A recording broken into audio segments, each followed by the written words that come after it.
Hello Sagittarius, welcome to the Plaid Oracle. So you have two cards to start from the Wordless Oracle. First is this one, and then this one, and they are both you, but right, seen from a different perspective.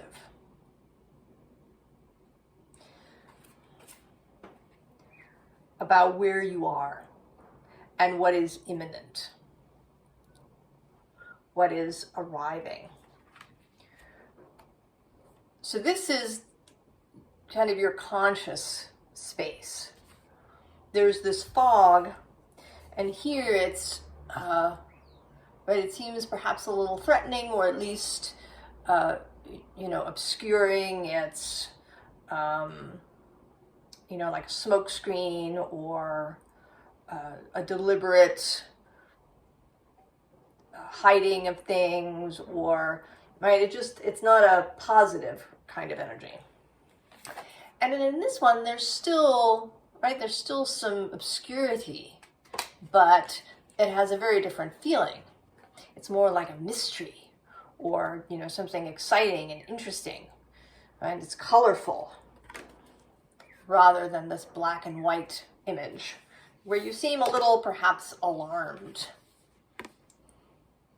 Right? Your arms seem to be up, possibly in a gesture of, pushing back on this smoke that seems to be coming towards you. So here in the reading, you're here at this Two of Wands stage. And the bottom of the deck is this Ace of Wands. And you see it's being offered from this cloud. So the source of the wand is obscured.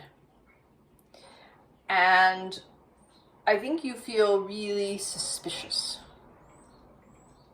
Because maybe this wand is something really unexpected. It wasn't what you were envisioning initially.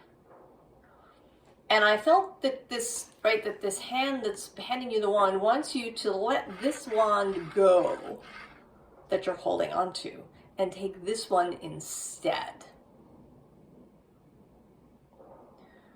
But you are not so sure.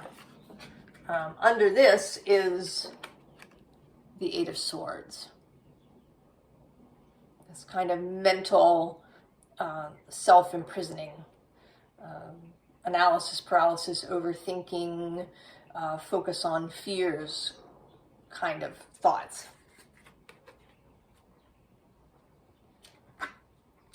And then we have the Devil. So maybe there's something about this cloud that the wand is coming out of, that seems, right, that makes you suspicious. Perhaps it's a completely unexpected source.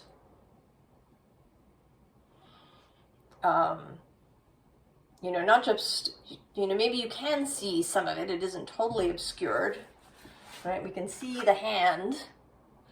So there's some information. And whatever that information is, feels worrisome.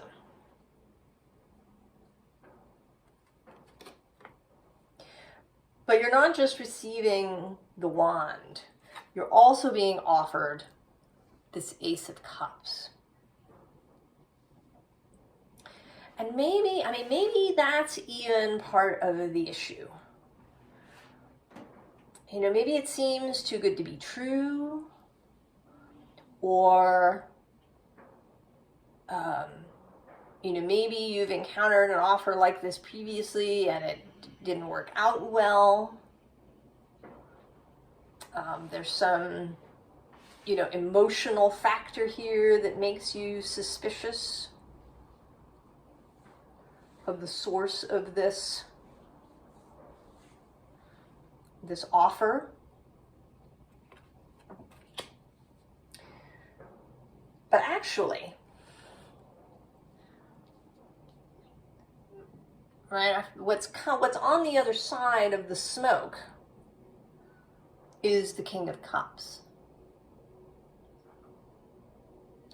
And there's also this magician energy. These may not be actual people. Because it could be that this is a job offer that's coming from somewhere. Or some sort of event. So it isn't necessarily people, but this is the energy, right? This cup is being offered by this King of Cups. It's a very mature energy. An honest energy. The King of Cups is honest about what he feels. He's very much the master of his emotions. He doesn't go about sharing them willy-nilly. He is in control, but he is mature. So if perhaps in the past you received an offer, that was wrapped in emotion or wrapped in, maybe even a message of love in some way, and then it turned out badly, perhaps that person was not mature, or that situation was not mature. And then the magician, of course, is, manifestation, power, things coming into being.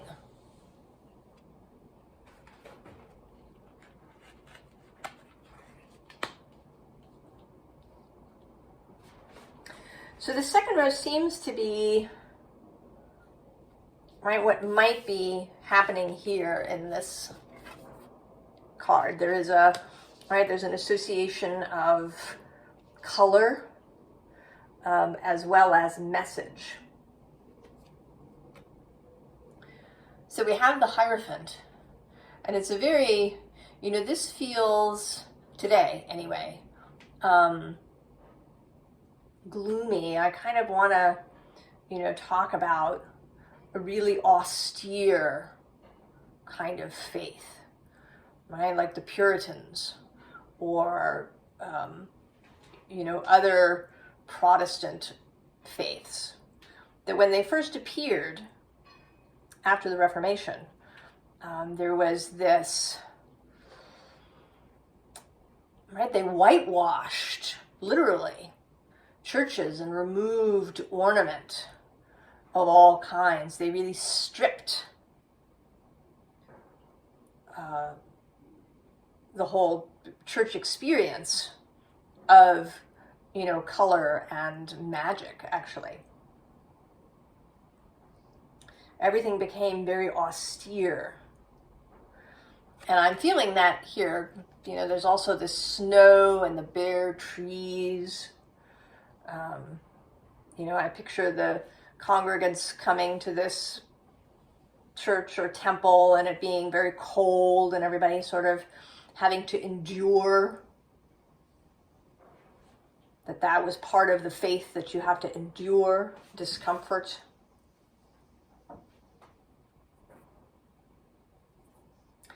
Now the bottom of the deck has this Page of Cups, who today is looking, right, for all the world like Oliver Twist. Right, going and asking for, please sir, may I have some more? So there's the sense that that perhaps the earlier part of your life has taught you that, maybe that life is difficult, that there is this underlying austerity to things, that you have to struggle, that you have to endure.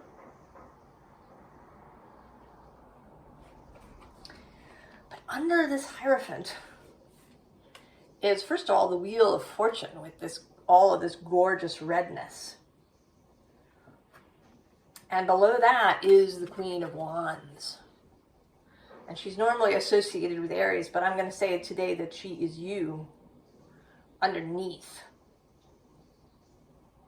That there's this fire living underneath. And you may not even recognize it, right? This Queen of Fire is, you know, sort of austere looking herself. But, you know, I have this sense that, you know, she's just, right, that she's going to burst into flame, or that she's going to, you know, take off this robe and it'll turn out she's got this red cloak on underneath. And actually here, the Five of Swords, right, this sense of this redness battling with this grayness. And it also makes me think of the Boggarts, I think they were called in the Harry Potter stories, who, was it the Boggarts or the, no, it'll come to me. But the creatures that were the guards in Azkaban that would come, and they were like a grayness, and they would just sort of suck all the life and joy out of you. Or if you're a reader of Terry Pratchett, there's the auditors, who are supposed to make sure that reality happens like it's supposed to, but they're very austere. They're just these floating gray robes. And, you know, if they had their way, essentially people would disappear, because people are like flies in the ointment, right? They cause trouble. So there is, right, this sense of this, right, this grayness. Then we have the Seven of Swords. Those internal thoughts that can cause us pain and that may obscure things from ourselves, or the way that we hide truths. And we often think about hiding truths as hiding difficult truths. But I think sometimes we hide happy truths too, if we think that that's going to lead to risk and danger for us. And then the Seven of Pentacles, laboring, having to keep it up, having to endure, persevere. And then a third seven, the Seven of Cups. And she looks, right, she looks a little sad here. There's these kind of lovely red apples or fruits here, ornaments maybe. But I sort of want to say that she thinks they're not, that maybe they're not for her. And then lastly, the Nine of Swords. All of that nightmarish energy, right? This, you know, again, this sort of Oliver Twist going to ask for some more from a very terrifying figure. Now, I went into the deck, when I saw that there were the 3 sevens, I went into the deck to find the fourth, which is the Seven of Wands. And in this deck, the Seven of Wands, right, is pushing this grayness back into the cave. Right, like that Five of Swords too. And the Seven of Wands is living between the Eight of Cups and, more importantly, the Lovers. So the ability to push back on all of this grayness and austerity and struggle and, you know, maybe the sense that you're not supposed to have something, that you don't deserve something, that you, you know, that you must endure, that you must persevere, right? Pushing back on that is A, Eight of Cups, leaving behind the old emotional baggage, and then the Lovers, choosing love, choosing self-love, choosing to make decisions from the heart, from love rather than fear.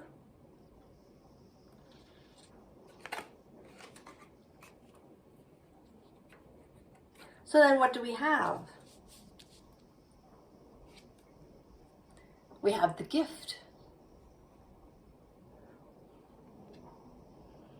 Right? The ability to see, you know, in this, right, there's this house and there's a hole, but it stops.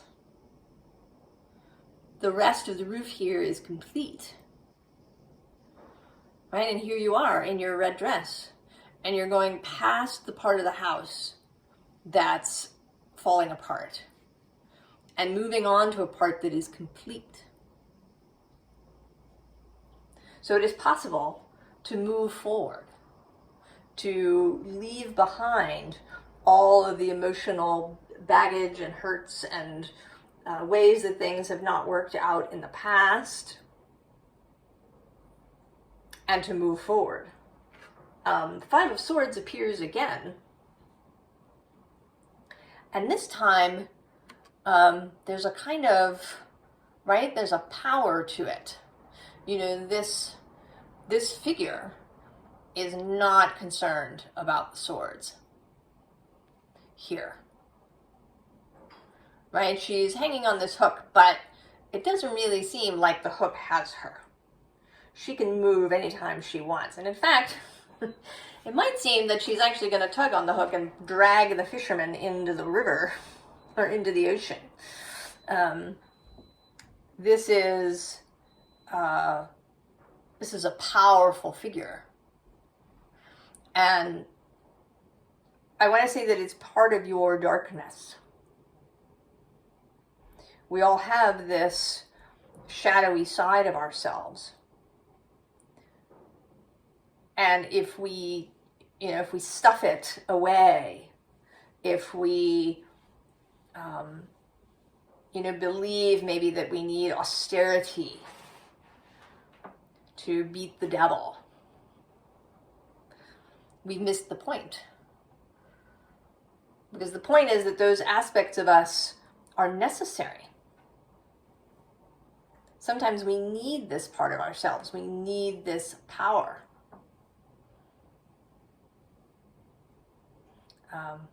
Right? There's that episode in the original Star Trek series, and Kirk is somehow split into two, and his dark side and only his good stuff are left, and then that theoretically good half is completely unable to make decisions, is fearful all the time, is sort of too nice. So we need these shadowy aspects of ourselves because they are part of who we are. If we dismiss them, then we lose their power. And so that is there for you. But you don't have to, sort of live in it all the time, nor do you have to, hold it back through some kind of asceticism or self-denial. Then we get the Chariot, movement forward, right? Guided by emotion, guided by love, listening to ourselves, knowing how we feel about different things. Four of Wands, leaning into the fiery energy, perhaps leaning in towards another person.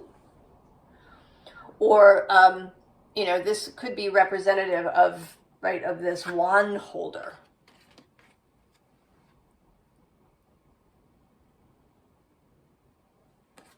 And leaning in to what that is. Right? And with the Dryad of Kinship, knowing that you are connected.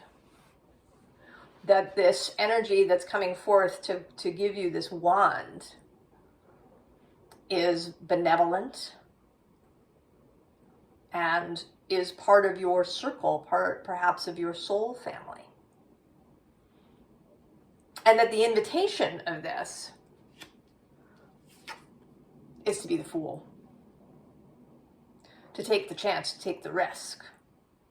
Now, I'm going to say right here that you absolutely, any offers or anything that's happening, coming towards you, that you do want to pass it through your lovers. You want your lovers to have a look at it, to feel into it. Does it feel really good in spite of, you know, what your mind may be saying about it? You have every ability to know when something is for your best good. When something is exciting, when something is vital. And when you can step ahead as the fool onto the road.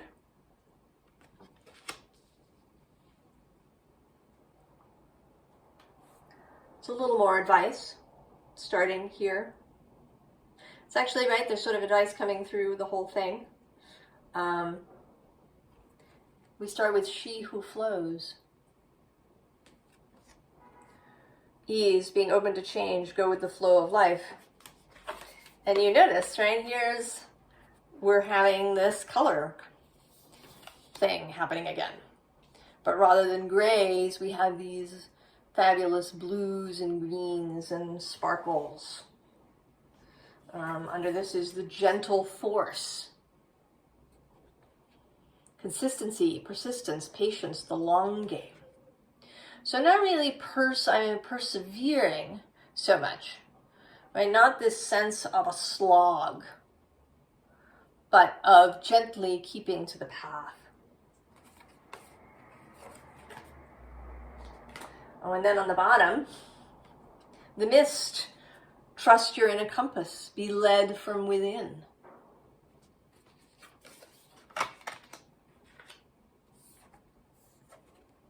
Perspective. And here I also want to say that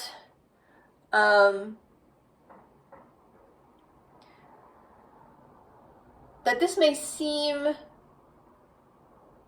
small, but it's actually vast. It's sort of a different view, right, of this card, right? Normally this is sort of, you know, we're a tiny planet in a big vast universe, and that's a perspective. But I want to say that this is a little bit of the reverse. That this is something that feels small, right? Perhaps something that you could hold in your hand, but it's actually much more vast than that, right? Like a magic house that's bigger on the inside than the outside. And that it may in fact be the pearl. Alchemy, the reward at the end, from grit to grace.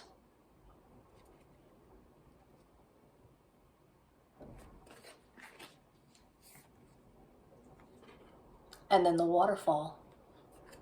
Inner power, unbridled confidence, claiming your place.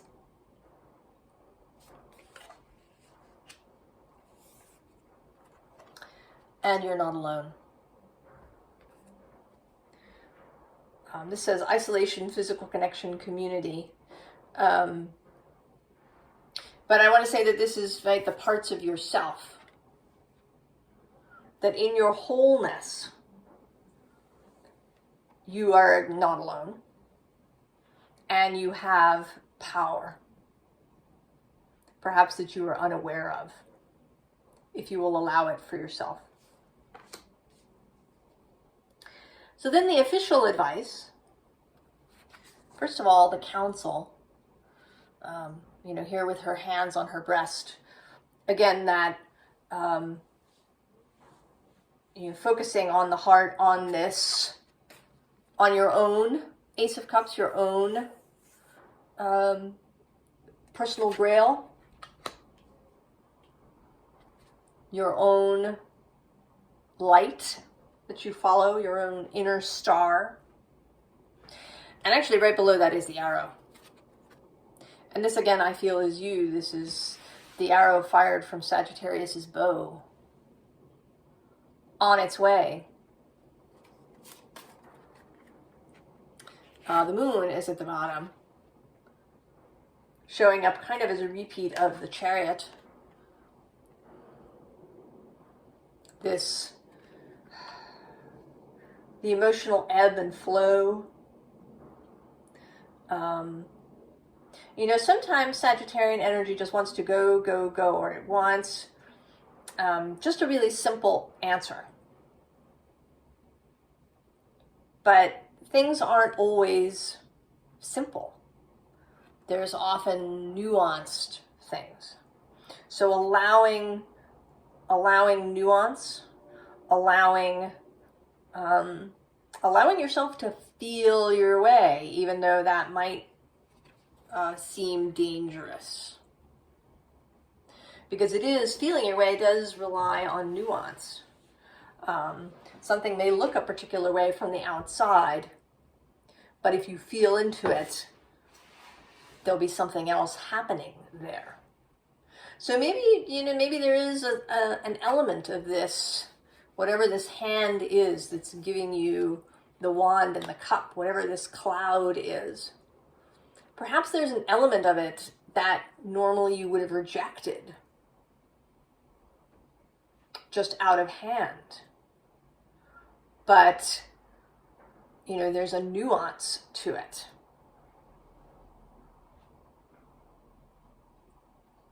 To the whole thing. Perhaps it's at a really large, if it's a job, maybe it's at a really large company and you normally would reject that. But there's nuance to this. Perhaps the large company isn't everything that it appears to be. Or maybe there's some, specific element that's happening there that is for you. So not judging the book by its cover. Then we have the Tree of Life. Your own personal Yggdrasil. It may be, it's not the Hanged Man, but, touching base with yourself and, really asking yourself some hard questions about, maybe assumptions that you're making about whatever this is. Or prejudices that you might hold about who's doing the offering. And then we get that perspective question again.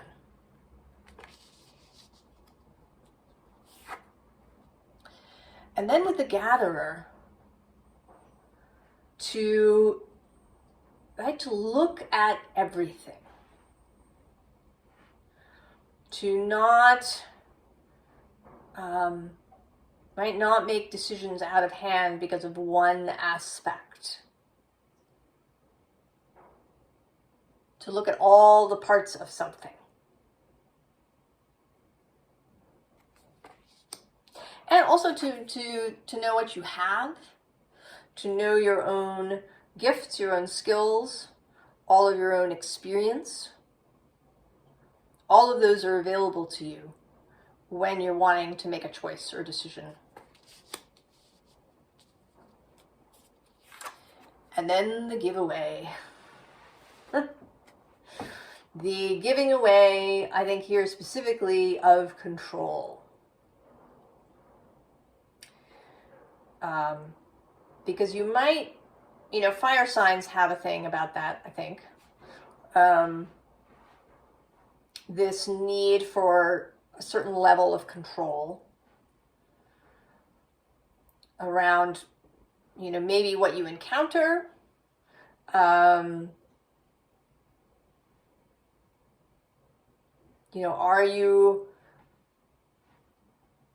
Are you having, a variety of experiences in different places? And maybe this is part of that, giving away preconceived notions about things. Maybe even preconceived notions about what you are capable of Because that may be part of the issue too. Not so much that you're worried about this hand, but that maybe you think you're not capable. That the hand seems too vast. That the job is too big or too complicated and you can't do it.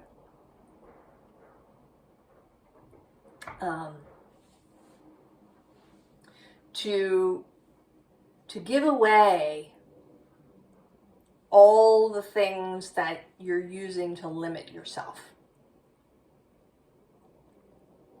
whatever they may be. Right? All the things that you've used to keep yourself in this austerity. Perhaps there's some self-denial in there too. You want to give away all of those things. Sagittarius. So whatever this, right, this opportunity, this offer, maybe even a person that has shown up, take a really good look. Really feel into it. Take the time to, see it without your preconceived notions. See it with a beginner's mind.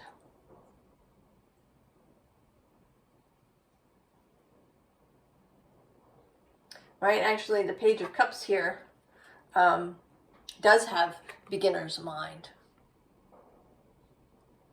And that may feel scary, right? To have that, right? To not, have all of the, previous lessons running in your head in order to protect yourself. But you can do it, Sagittarius. You have all the skills and the experience that you need. And I think, with this card too, that you have friends. And you have your fellowship. You are not alone. So if you need to talk about it with somebody, to ask the advice of somebody you really trust, you can certainly do that too. That's part of what you've collected in your life, are these, people that you trust. I'm excited for you, Sag, for whatever this is, because I think it's really cool. And that if you grasp the wand, that you're going to have an exciting experience. I mean, it might be a little scary, it might be a little risky, but that it'll be expansive and exciting and fun. I wish you all the best, Sagittarius, and I'll see you next time.